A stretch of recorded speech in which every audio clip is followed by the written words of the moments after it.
Oh my God, आज की ये चटनी अगर आप बना लेंगे तो इसको आप हर वक्त खाना चाहेंगे अपने खाने के साथ। ये चटनी बहुत आसान है, बहुत इजी सी बनती है। वो लोग जिनको कच्ची मिर्चें पसंद नहीं हैं उनके लिए ये चटनी ख़ास है, क्योंकि ये इसको हम पका के बनाते हैं। इस चटनी के साथ अगर आप रात के वक्त खाएं तो कच्ची लस्सी यानी दूध की लस्सी लें, और अगर दिन के वक्त खाएं तो इसके साथ दही की लस्सी लें। ये ज़्यादा अच्छा है। ये देखें, मैंने पराठे के अंदर भी डाली हुई है ये चटनी, और वैसे पराठे के ऊपर रख के भी खाते हैं वो लोग जिनको गैस होती है, डायबिटिक हैं और जिनको खाना सही से हज़म नहीं होता। वो इस चटनी को अपने खाने के साथ ज़रूर शामिल रखें। इसमें प्याज है, लहसुन है, टमाटर है और साथ में सब्ज़ मिर्चें हैं।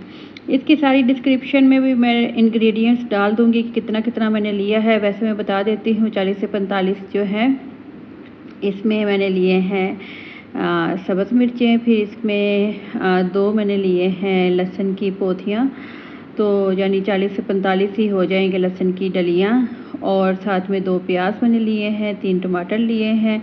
इसको 1 कप पानी में ग्राइंड करके तो हम इसमें पकने रख देंगे। तकरीबन 10 मिनट तक पकेगा तो पानी जो खुश्क होने के करीब होगा। इसमें 2 चम्मच मैंने कुटी हुई लाल मिर्च डाल दी है, 2 चम्मच मैंने इसके अंदर ज़ीरा डाला है, नमक डाला है, 4 से 5 चम्मच मैंने इसके अंदर ऑयल डाला है। ऑयल आप ज़्यादा या कम, या देसी घी इसके अंदर ज़्यादा या कम कर सकते हैं। अगर खुश्क रोटी के साथ खाना चाहते हैं तो मेरी एडवाइस है कि आप इसमें थोड़ा सा ज़्यादा ही ऑयल रखें या घी रखें। और अगर आपने पराठे के साथ खाना है तो मेरे यहाँ तो ज़्यादातर पराठे के साथ खाया जाता है, क्योंकि मेरे बच्चे पहले पराठे नहीं खाते थे। मैं ये चटनी बनाती हूँ तो बड़े शौक़ से खाते हैं। तो आप ये देखें, मैंने पराठे के साथ ये चटनी बनाई है, और मैं आपको पराठे के अंदर डाल के भी बनाना सिखाती हूँ कि मैं पराठे के अंदर कैसे इसको डाल के बनाती हूँ।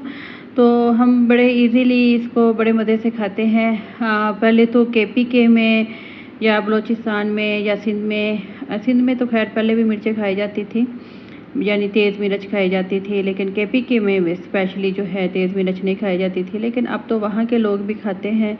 तो इस चटनी को ज़रूर बनाइएगा, मिर्चें अपनी मर्ज़ी से एडजस्ट कर लें। अच्छा जी, जो मैं पराठे में डाल के बना रही हूँ तो इसमें सिर्फ आप ऐसा नहीं है कि चटनी ही डाल के बनाएं, क्योंकि आज तो मैं स्पेशल चटनी की ही वीडियो बना रही थी, इस वजह से मैंने सिर्फ चटनी डाली है। तो आप इसमें पराठे में रात के बचे हुए आलू, चिकन, मटन वगैरह ऐड कर सकते हैं। जी, इसमें मैं बच्चों को जब खिलाने लगती हूँ तो इसमें दूध की लस्सी या फिर साथ में दही की लस्सी भी ज़रूर बना कर देती हूँ।